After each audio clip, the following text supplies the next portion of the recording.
Welcome to the United Way Difference, a program that discusses Oshkosh community needs and how local nonprofit agencies are supporting people in our area. United Way's focus in the areas of income, education, health, and volunteerism helps to build a stronger, more caring, and compassionate community. The United Way Difference is brought to you by the Oshkosh Area United Way.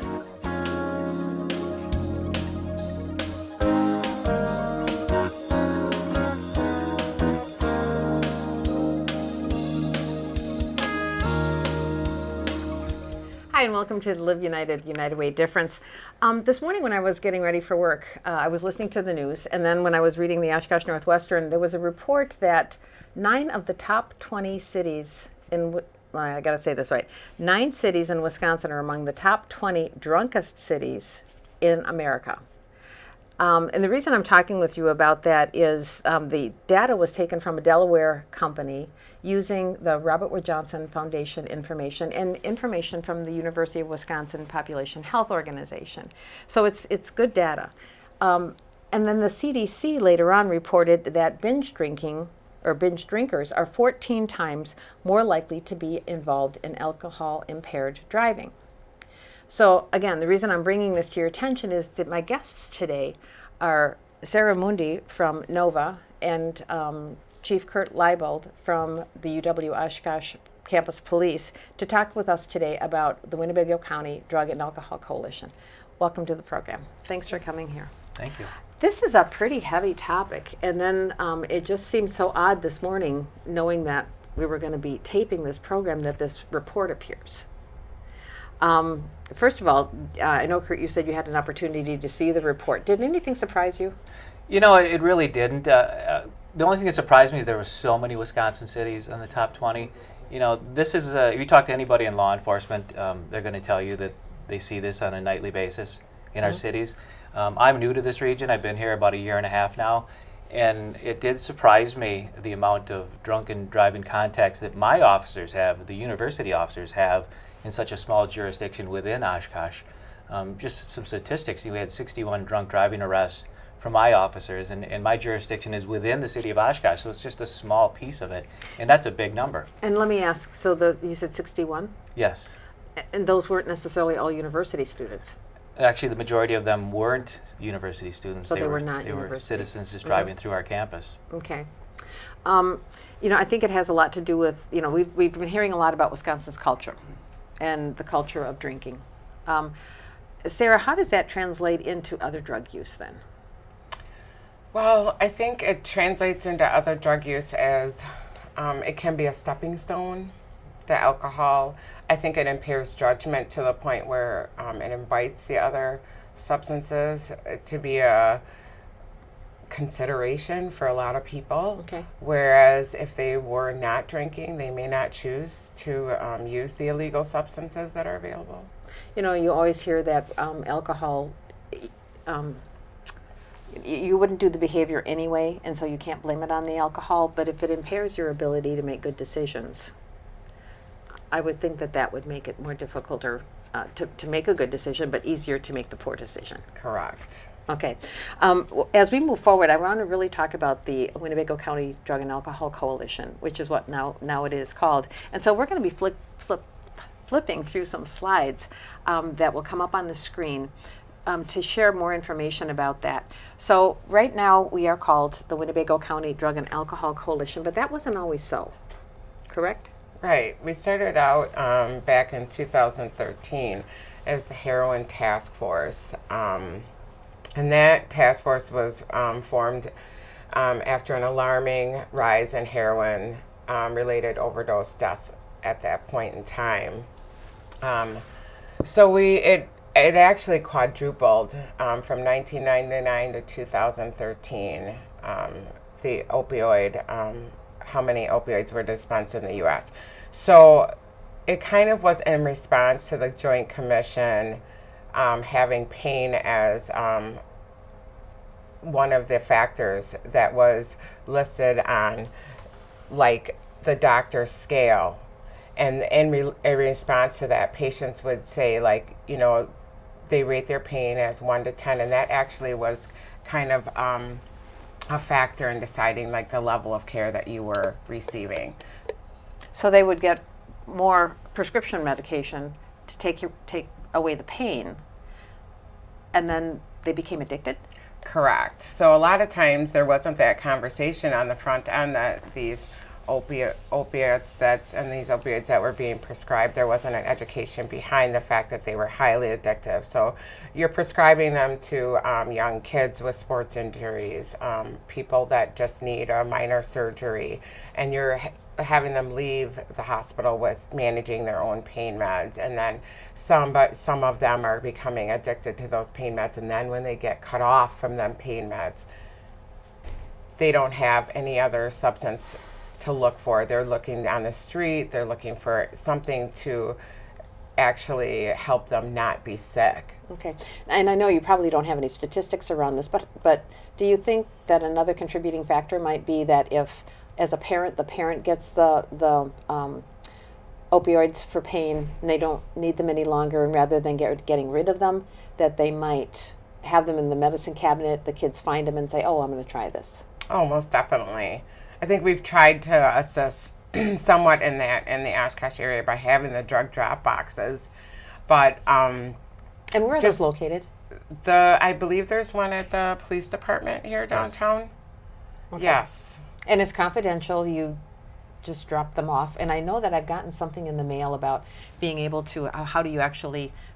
You put the drugs in like a baggie or a Ziploc, and then you take them and you drop them into this very secure container, and then no one else can get into them. Nobody else can get into them. And But it's confidential. They wouldn't know it came from me or whoever. No, and I think there needs to be more education about just, getting rid of those medications that you are no longer using, whether they're habit forming or not. Right. I mean, you could do the same thing with vitamins or something else that are out of date. You don't want to throw them down the toilet because that screws up the water system. Right. Okay. So we had, with the heroin task force, how was it structured? We had a 4-pillar approach. So we started with prevention, harm reduction, treatment, and law enforcement. And we launched this at a big event, didn't we? Yes. I think there was a lot of interest. There was a huge amount of people participating to see what the community was going to do in relation to this problem, because I know a lot of people were fearful. They were experiencing it in their own families and wondering what was our response going to be at the community level. And how often does this happen in households? More than we think? I think it's happening, and the stigma around drug addiction and alcoholism is so high that nobody really wants to talk about it because they don't know how to handle it when it happens to their family. It's like you don't need to know about those things until you really need to know. Okay. And that's scary, but it also, I think, inhibits people from asking for help. Oh yeah, it's a huge gap for us.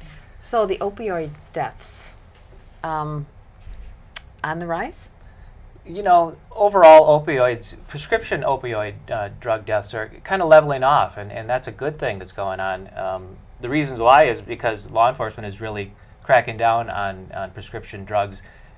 Doctors that overprescribe are being held accountable. And you talked about those drop boxes. Those are having an impact. Getting those prescription drugs out of the house so kids don't have access to them is a great way to stop the kids from even starting to begin with. I think the medical community has looked at this too, and how they prescribe now, and making sure that they are not overprescribing. Absolutely. So they've taken some responsibility too, because they would be the source of the prescription drugs. Yeah, this has to be a holistic approach. Right. And we've made mistakes in the past in law enforcement where we treated this like it was a criminal matter, and drug addicts were put in jail rather than getting the treatment they need. And certainly drug dealers need to go to jail, but we're not going to solve the problem by arresting people that use drugs.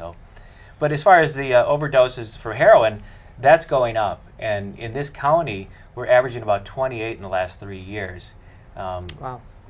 And what's disturbing about that is Narcan is so much more accessible now in the overdose reducing drugs.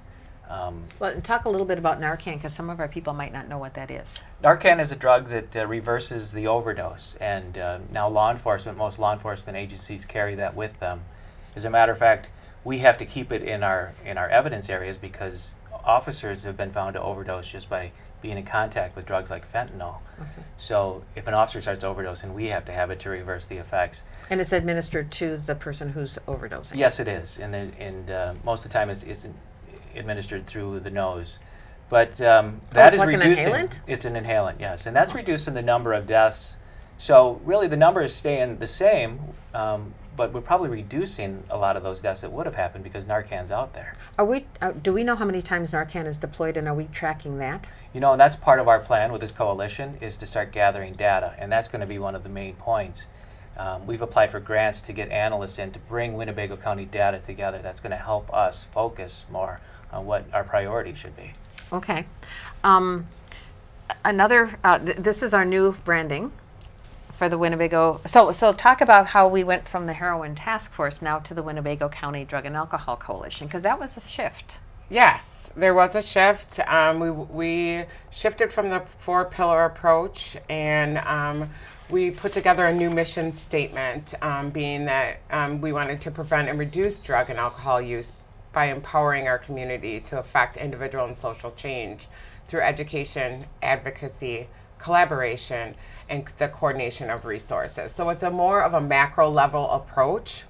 So not just focusing on the opioid use, but the alcohol and other drugs. Correct. Because did you just tell me before we met that something was it meth? Yes, I was in a law enforcement collaborative community meeting yesterday, and one of the law enforcement individuals was telling me there's an uptick in meth in this area. And that can be because of many things. Heroin dealers maybe, getting arrested, and people are finding another substance, available, cheap, ready to use, highly addictive. So we're just trying to take a look at where we can be effective in our community to prevent some of these things and reduce some of these things from going on. Okay, so we went from the 4-pillar approach to this approach now, to this new structure. Yes. Okay. Yeah, and so our new teams are the prevention and awareness team, our treatment and recovery team, the data team, and then we have a communications team as well. And those teams all are, we're looking at a steering team to just increase the communication between the action teams and look at what we can do in solving the substance use problem in our county. Now, this might be a little small for people to read. Plus, if you're listening to us on the radio, you're not seeing this, hopefully, because you're driving or something. But with the prevention awareness team, what's their role? Their role is to prevent addiction and increase awareness through their proven strategies. Okay. And we're talking about evidence-based strategies. That is correct. Okay. And treatment and recovery. We added recovery because before it was just the treatment pillar. Right, and so we want to invite people that are recovering in the community to be part of these action teams because their voice needs to be heard as well. Their action was to increase access to treatment and develop strategies to bridge people from treatment into recovery. And then Dean, you were talking, Kurt, you were talking about, we have Dean and Kurt both on. I get confused sometimes. Kurt, you were talking about the data. So do you want to maybe talk a little bit more about that? Sure. The idea is to gather as much data as we can. So like I said earlier, we can focus on how we're going to prevent and deal with what our priorities are. Also, it's a way to measure our success. We want to make sure that we're actually having an impact in the community. So data is very important. And then the communication aspects of it is we need to give a voice to this. We need to make everybody aware all the time of what's going on. This is a community problem, and people need to be involved. Okay, we're going to take a quick break here, and then we'll be back to talk about where you're going and a little bit about what's happening on the campus and also at Nova. Sure. Okay, thank you, and come back to our program for more information.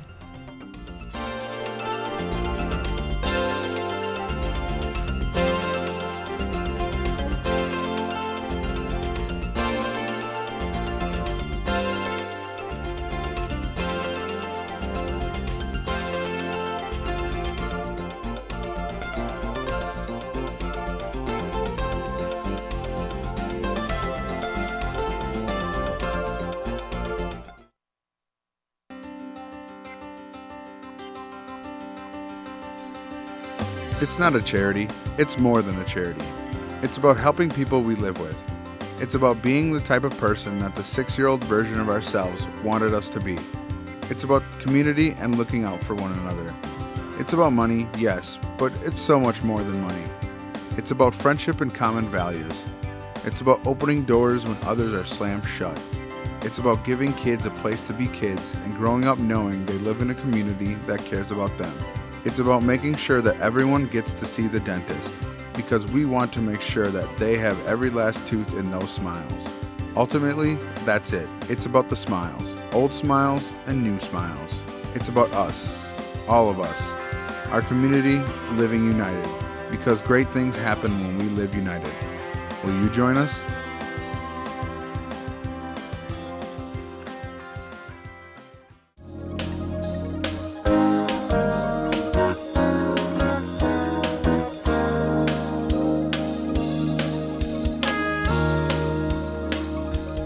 Hi, welcome back to our program.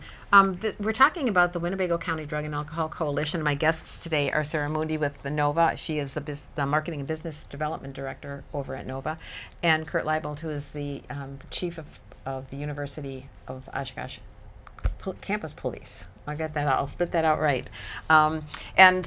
Kurt, we just ended with you talking about two of the 4 pillars being data and communication, and Sarah, you had talked about treatment and recovery and prevention. But in order to make all of this work, you mentioned that we have a steering committee. Yes. So the steering committee does what? The steering committee's goal was basically to enhance the communication efforts between the action teams, access to funding, and just kind of oversee what's going on with the coalition as a whole.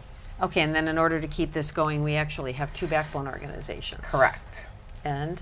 They are the United Way, which is our fiscal agent, and the Public Health Department, which actually they allocate one of their people as our coalition coordinator and some grants and supplies to help support our coalition. And Stephanie does a great job keeping us all, it's like herding cats sometimes, I think, with this coalition, because we all have a real interest in it, but we all come from different places. Yes. And so trying to keep us all together as a cohesive group, and I think she does a great job with that.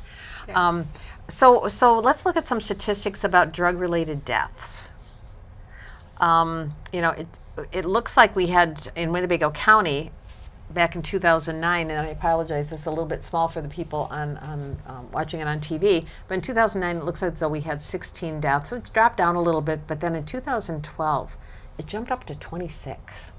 Yeah, that's the trend nationally. That's just not Winnebago County. Okay. We're seeing that nationally, and it's taken off quite a bit from there as well. Like I said, having Narcan out there is really helping prevent the deaths, but it's a major issue that needs to be dealt with.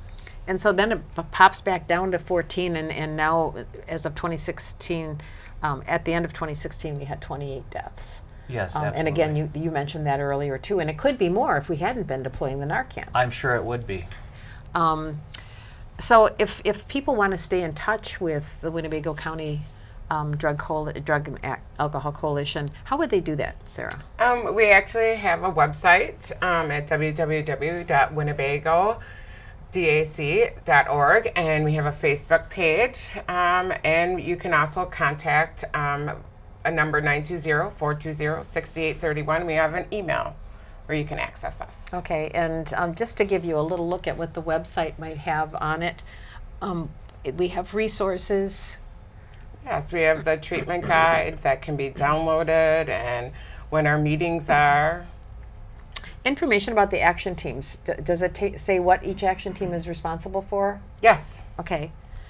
There's And- also a way for you to sign up and help us, and that's what we're looking for. We're looking for people to join the teams. Like I said earlier, this is a community issue, so we want the whole community to try and help solve these problems.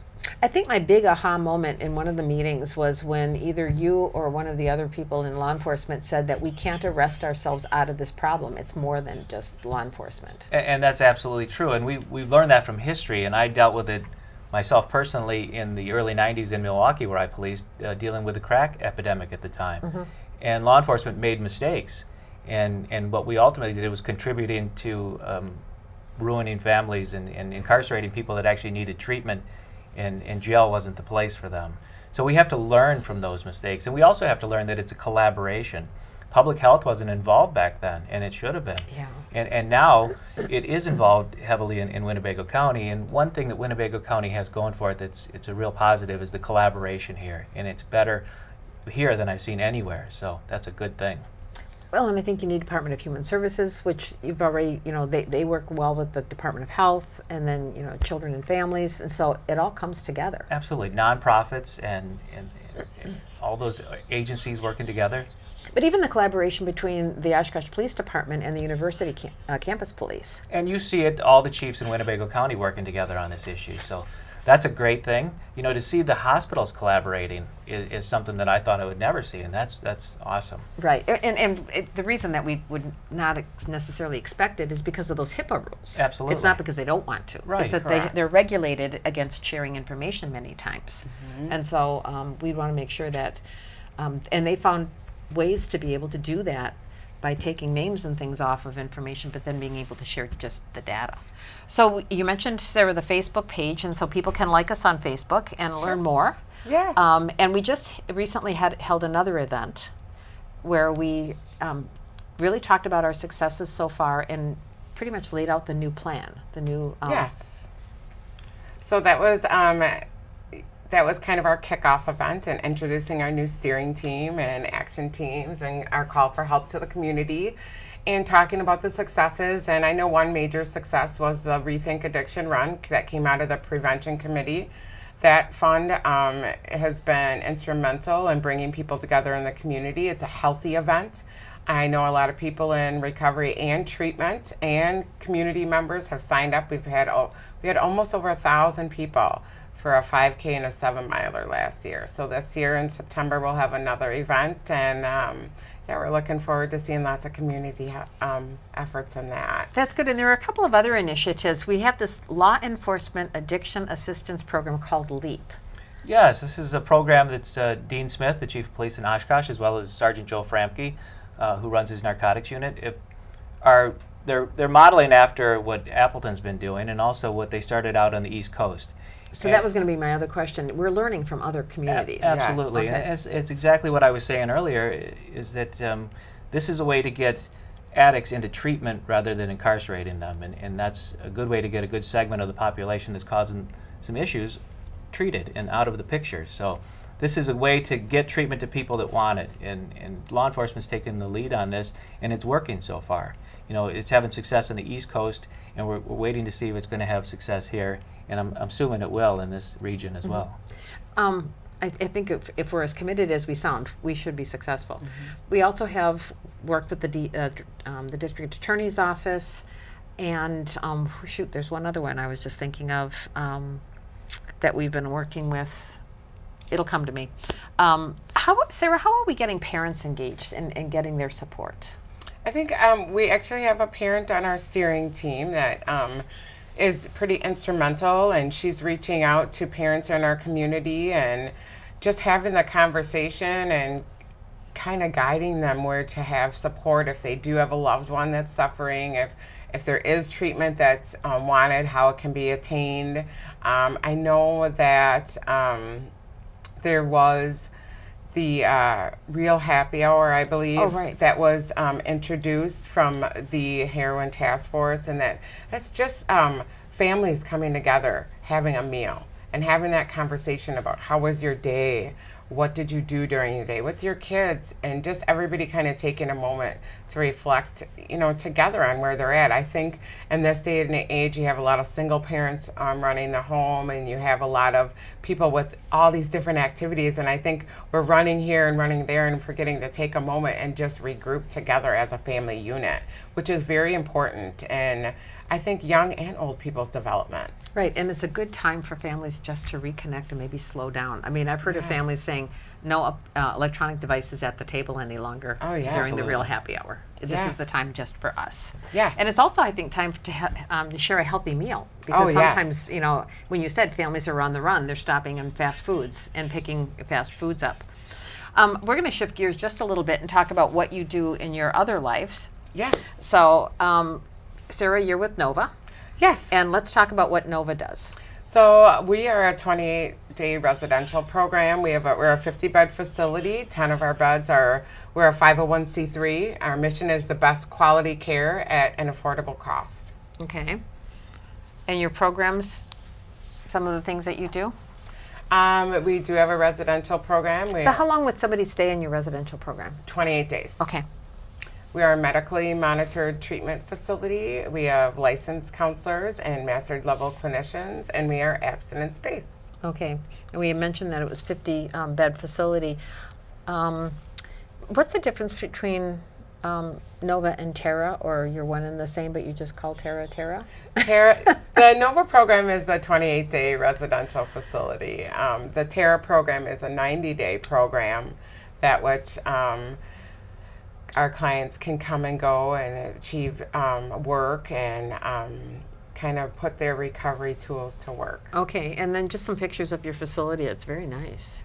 Yeah. You're located out on Jackson? Yeah, and so Okay. one of the things they talk about is Nova feels right. Mm-hmm. And so I see that you've got areas for groups. What is the picture on the left? Is that It's your just- lobby? Yeah, Oh, it's it's just cool. our entranceway. Everybody kind of comments, and it has inspiring words as people kind of enter the building on their journey. And how do you measure results? We collect data, and we take. We have somebody entering in information. A lot of our clients go to onward to treatment or to another level of care. About 40% of them, but. We're always taking that data in and what drugs they're using, how long they've been using, and things like that. Okay. Well, Kurt, we kind of started with the whole issue of 9 out of 20 cities in Wisconsin are the drunkest cities in America, in the top 20. So let's talk about that and how it relates to some statistics with UWO. Yeah, I mean, and Oshkosh was number 6, so that's not a good thing. I'm very happy to say that UW Oshkosh has very little crime. However, most of our incidents we deal with are alcohol related. And this graph just shows that of the incidents we've dealt with last year, 60% were alcohol related. And this is just really a reflection on not only this community, but also this state and what we're in right now. But now, I'm going to go back to that earlier statement that you said about people driving through campus. Would that include them as well? Absolutely. Okay, yes. so this isn't just student data. No, this is just student data. Oh, this is just This is student just data. student Okay. data. So now we've got some history here, and we've got to be quick on this. But again, I apologize for it being small, but you kind of get the picture here. Yeah, it's a 5-year glance at UWO and alcohol incidents, and it's pretty much stayed the same. So it's something we need to work on. Okay. And then with drug-related deaths. Drug-related, that's just incidents we haven't had any drug-related deaths. And Oh, with my incidents, I'm fingers sorry. crossed, but these are just incidents we investigated. It's 25% of our incidents were drug-related. So that is the majority of what we do at UWO. Police action is related to alcohol and drugs. So, with that statistics came out with the cities in Wisconsin, this should be a wake-up call. It's about time that everybody realizes that there's drinking issues in this area and this state, and if we don't do something about it now, things are only going to get worse. Okay. And